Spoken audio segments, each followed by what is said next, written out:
Welcome. This is Catholic Discovery 101, a program dedicated to sharing the Catholic faith that we love with all our friends and neighbors in the Pocatello Chubbuck community. I'm Diane Nisita, parishioner, Holy Spirit, and in our guest chair today we have Jennifer Seaich, who is the Director of Campus Ministry for the Roman Catholic Diocese of Boise on the ISU campus. So what you might expect, our focus today is going to be campus ministry and generally, and specifically we're going to find out how Jennifer serves the Roman Catholic community on the St. John's, at the St. John's Student Center. I had to get this all organized here, at 8th and Lovejoy? Yes. 8th and Lovejoy, right here in Pocatello. Welcome, Jennifer Seaich. Thank you for having me, Diane. I'm so glad that you could be make here it today. Now, before we jump into student centers and campus ministries, how about you tell us a little bit about your own professional journey, the one that you took that caused you to be here in Pocatello. I think you are not a native of Idaho, am I right? I actually am. I grew up in Twin Falls, primarily. I went to college at the University of Montana in Missoula, and I studied English and religious studies. So I was a religious studies major in college. I didn't actually go to church then, was not involved in a campus ministry. I was one of those college students who thought that I was too smart for church. I'm sure you know the type. I know the type now. But I did study religion, and eventually came to feel that it didn't require that I turn my brain off. Did you, was this during your college experience, your undergraduate experience, that you came across this notion? Yes, as I studied, I loved the religions, and I loved learning about Christianity and other religions and history. And I thought it was not very intellectually sophisticated. So what happened? I had some personal experiences, some hard times in my own life. My mother passed away, had cancer. And everything that I had learned began to resonate in a different way with me. So I thought back to the theology and the prayers and the consolation of faith, and fell in love with the church in a different way. So started going back. Then I started going back means to church. It'd been years, really, since I'd been there more than once or twice a year. Just as curiosity, is this post-Vatican II? Must be. Yes. Absolutely. Yes. I was born post-Vatican II. Okay. And then I was getting ready for graduate school, and I went to divinity school, Yale Divinity School in Connecticut. Now, whatever possessed you to aim that high? Well, I did what everyone who's getting ready for graduate school does, and I sent out applications to a number of different schools. Boston, St. John's in Minnesota, Berkeley, Fordham in New York, and a wide variety of schools. I did think it would be fun to be someplace very different. I'd grown up in Idaho and went to college in Montana, so Connecticut was far away and a very different experience. So, what kind of a degree did you get from Yale? A Master's of Divinity. It's a terminal degree, a 4-year master's degree. So terminal means that it's the last degree. There's not anything beyond that. Okay, and what does that qualify?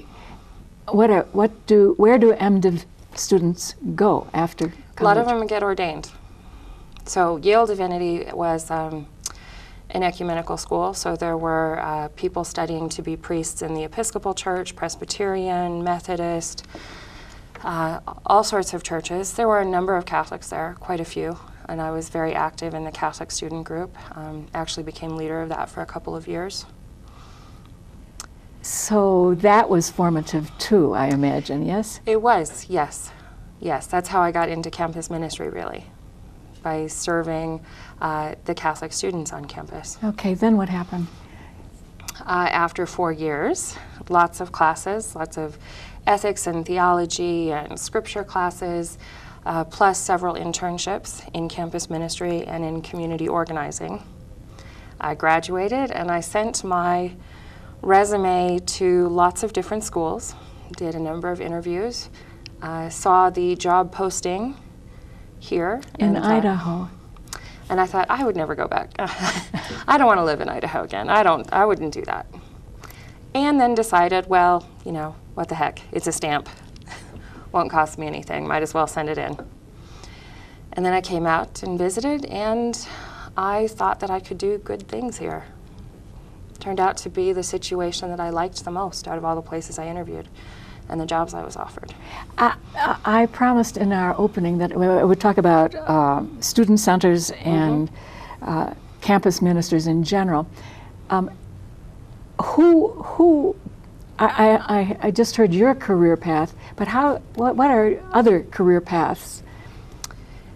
In campus ministry, it tends to be very similar to that one. You talked a little before. Into lay ministry, there are several different career paths. There's the starting out as a parish volunteer, becoming more and more active, which may eventually lead into a paying position.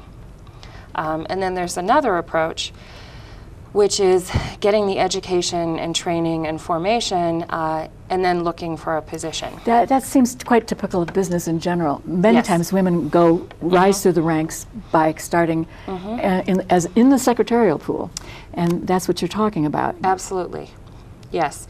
And they're two different approaches. I mean, there's much in common once we get in there, but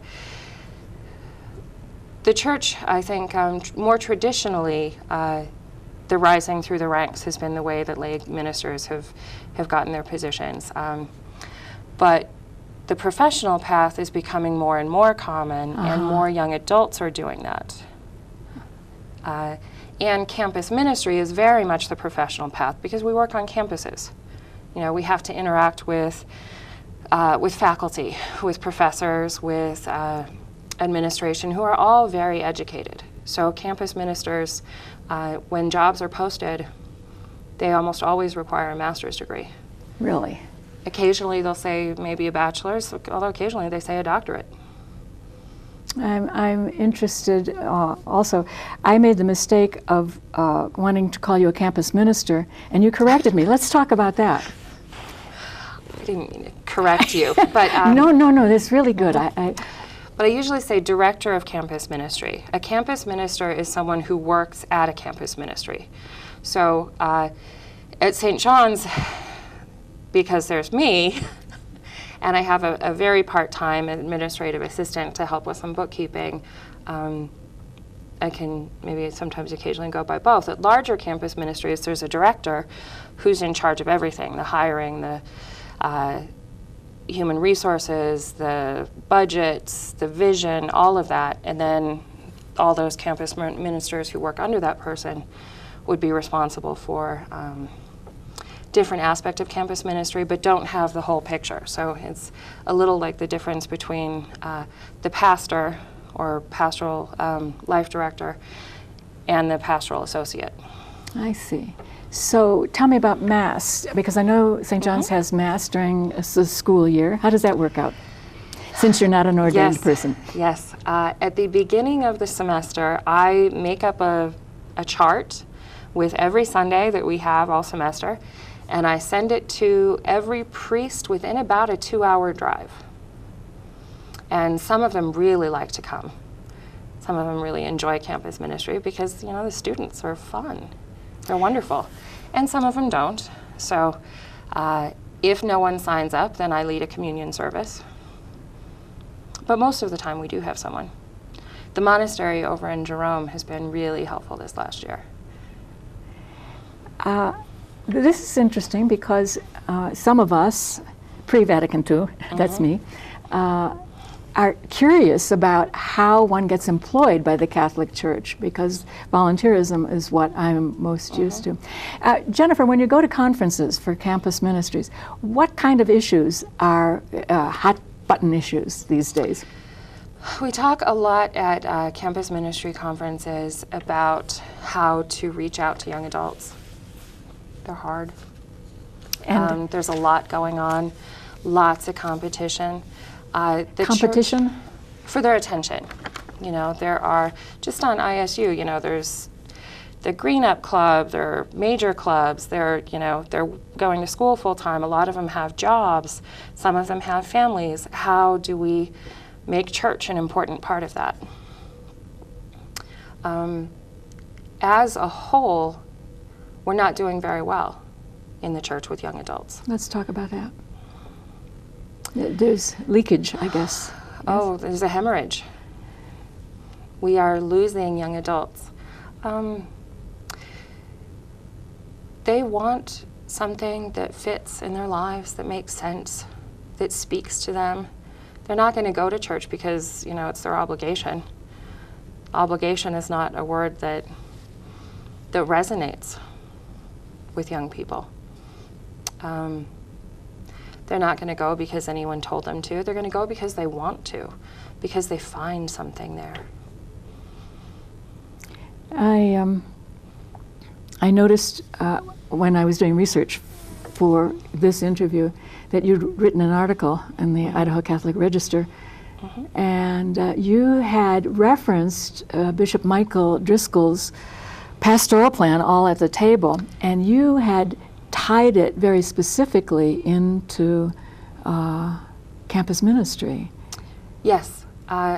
Bishop Driscoll, Bishop Mike, has had this 5-year pastoral plan to bring everyone into the church and to get all the voices, all the people at the table, all of us talking who are the church of this diocese, big diocese, Idaho. The first year was youth and young adults. That would have been you. Yes, me and a lot of other people. Often, and we do it for very specific reasons, budgetary mostly, youth and young adults are grouped in together. There are lots of staff positions across the country that are directors of youth and young adult ministry, even on a parish or on a diocesan level. Often, even usually when that happens, young adult ministry falls out of the picture. It's hard. Young adults they're age 18 to 40.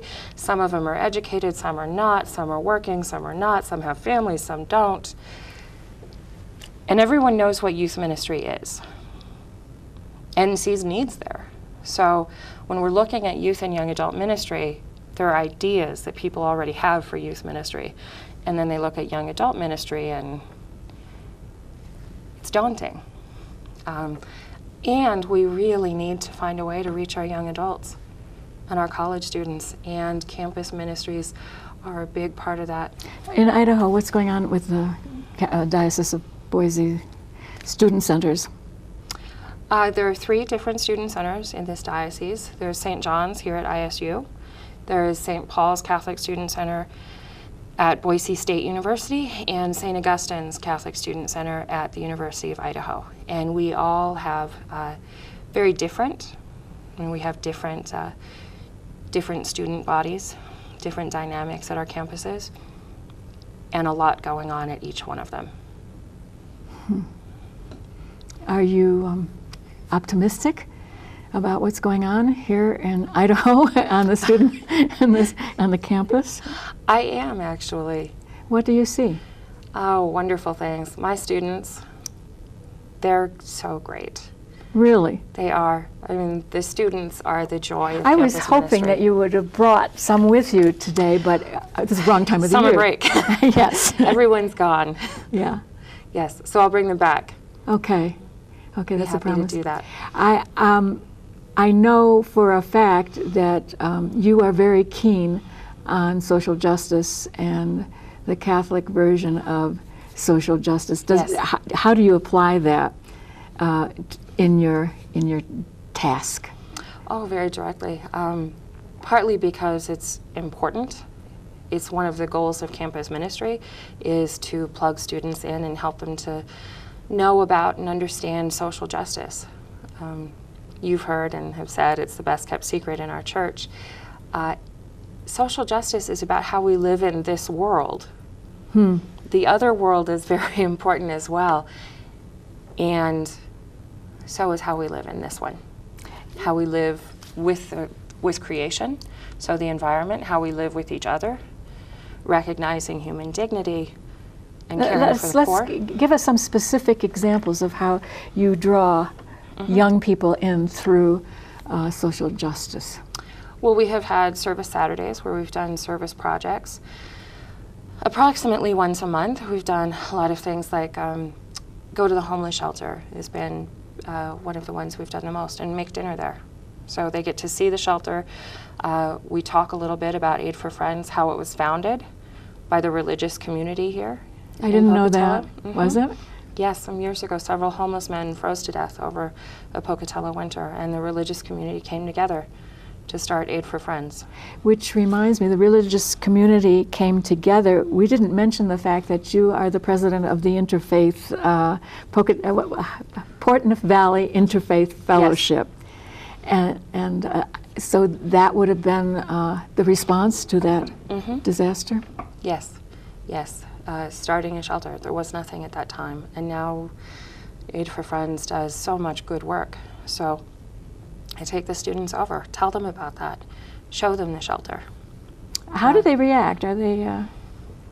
They're moved. They are. Last time we were there, there was a child who, he must have been 3 or 4, and we made dinner, and he came over and he got his plate of enchiladas that the students had just fixed, and sat down and prayed, said, "Thank you, God, for my many blessings." And the students went away saying, "Here's this child who's at a homeless shelter, who's thanking God for his many blessings. And how do we thank God for our many blessings?" The thing is, the homeless and the people that are hungry are not that visible for us here in Pocatello, although I know that they exist. No. Yeah, that's the students' experience as well.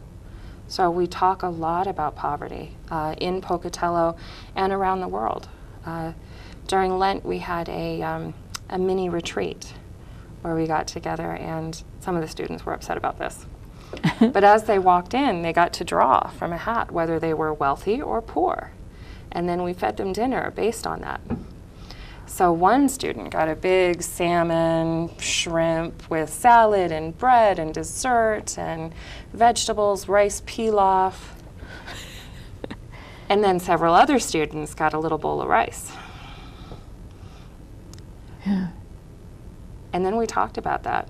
What's it like? And we looked at pictures of what a meal, or of what people eat in a week from around the world. And there's this American family with pizzas and lunch meat and chips and all kinds of food. And then we looked at a family in Ecuador who, instead of spending $350, they were spending $30. And then we looked at a family in Chad, and they had just a couple little bags of rice and corn. And instead of spending $350, they spent less than $2 to feed their family. So we talked about that. Talk to us a little bit about the death penalty, because I know your students were active with that, and that you combined with St. Mark's, was it, in Boise? With the Interfaith Fellowship here, actually. Oh. A couple years ago, well, we've now had several executions in this state. So we put together and hosted at St. John's a community interfaith vigil, protest against the death penalty. That was for Paul Rhodes? Yes. Catholic social teaching is very clear. The dignity of human life. So we are opposed to the death penalty. So during that execution, we gathered students, interfaith community from around Pocatello. We prayed, held a vigil. I know John Paul II, I believe, said even murderers have dignity. Yes. When the state executes someone, that is for the people of Idaho, and I don't want anyone killed in my name. What else? Other projects? Oh, lots. This year we were working a lot on the environment. So in the fall we showed a movie called Sun Come Up about climate change refugees, invited the whole campus to come to that. And then some of my students along... Which refugees? Climate change refugees. In Southeast Asia, there are some, the Carteret Islands are being threatened. They're at sea level, so sea level is rising, and they're being flooded out of their homeland and having to move. This whole nation culture, not a large nation, but they're having to move, becoming refugees. So my students and an environmental studies professor in political science led a conversation. And then we wrote a petition that we've had going all year to ISU, asking them to have recycling widely available on campus. Right now, if you're on ISU campus... It's not available? Not widely, no. There are some buildings that have it and some that don't. So students can carry their recycling around with them until they find a place to put it, and a few do that. So we have been asking the administration to have widely distributed recycling, clearly marked bins in every building, every floor. We've also been continuing. Last year, we showed a documentary called The Dark Side of Chocolate on fair trade. Much chocolate that we eat, and I love chocolate, it's delicious, is picked by child slaves in Africa. Most chocolate comes from Africa. Cocoa beans are picked there by children that can be kidnapped, sold into slavery. So Hershey's, unless it says it's fairly traded, the chances are very good that there's some chocolate in there that was picked by a child slave. So we showed that movie, also led a discussion. We've been selling fair trade chocolate through the church. How much interest do you get campus-wide for something like that, a movie? We had, I want to say 40 people come to that, 40 to 50 maybe, come and watch the movie. Most had never seen it before. And then we had some fair trade chocolate for sale at the movie, had a discussion. Speaking of children, how about talking to us about St. Joseph's Orphanage? We have been there once. There is? It's an orphanage for children, many with disabilities, in Tijuana, Mexico. So we've done a couple of alternative spring breaks there. It's something we haven't done for a few years. We'd like to do more, and we are just limited in resources. That's a big challenge at St. John's. I mean, we have staff. I wanted, we're talking successes, but also I wanted you to talk about your challenges, because I know you have some. Yes, indeed. I would say resources are the biggest one. Staff is limited. I have a part-time administrative assistant who helps with some bookkeeping. I mentioned, I have a Master's of Divinity from Yale, and I think I spend a lot of my time doing dishes, plumbing, cleaning, paperwork. You're talking bathrooms, aren't you? I am, yeah. Yes, okay. Yes. Our basement floods pretty often, and that has to be cleaned up. And, I don't mind doing any of that. And it's not the best use of my time or resources. I don't know how to do much plumbing. Okay. I can Google it, but I sometimes imagine how much more outreach there could be if I didn't spend so much time on the building. Do you get help from the diocese on that? A bit. Our budget is, our weekly collections, they're like $150. Really? That doesn't even pay for the hour of Mass. But it's mostly students. And they're putting in their leftover ramen money. Makes a big difference if somebody brings their mom to church with them. A noticeable difference. So our budget then comes from a diocesan subsidy and from grants, but it is very, very tight. So we are pinching pennies all the time. You know, as I mentioned with resources, we serve students. And that's a good and important thing. When you went to Tijuana before, how was that funded? Fundraising. It's $500 per student, and we did it all through fundraising because these aren't wealthy students. So the last few years we've been trying to do some building upgrades, and we have actually. The building looks much nicer. If you check out our sidewalks, they're not entirely broken, which is a big improvement from a couple years ago. And our sewer floods less often, which is good because that was disgusting. They would back up, and we would have black, stinky goo all over the place. And we would, you know, put signs on our bathroom doors at Mass saying, please, you know, go over to the library. Across the street. Yes, across the street. So the last few years, we've had to put most of our fundraising into the building. I see. I see. Yeah.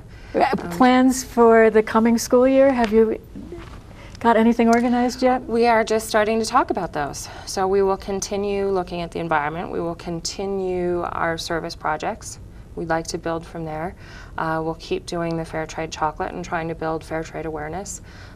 We had tables in the Student Union and Rendezvous building with fair trade chocolate and pamphlets that we made about what is fair trade and why does it matter. And a lot of people said, oh, I've never even heard of this. So we want to increase that. That visibility. We've been working with Catholic Relief Services. CRS, a good deal. For the last few years, we have student ambassadors. Actually, I think I saw at the last conference I was at this past weekend, the Fair Trade Excellent. table. Yes. And yes. With CRS there as well. Yeah, that's one of their big pushes. Jennifer, I have to stop now. I'm so sorry. The time goes fast. Our guest today has been Jennifer Seaich, Director of Campus Ministry, right here on the ISU campus on 8th and Lovejoy. Jennifer, thank you so much for sharing your personal story and for helping us to understand campus ministry in general. Oh, absolutely. Thank you so much for having me. And thank you for viewing. We really appreciate your viewing us. We come back again soon. We air on Sunday nights at 6 o'clock and Tuesday mornings at 10:30. I'm Diane Nisita. On behalf of Father John Worcester, pastor at Holy Spirit Catholic Community, I am praying that God blesses us all, each and every one of us.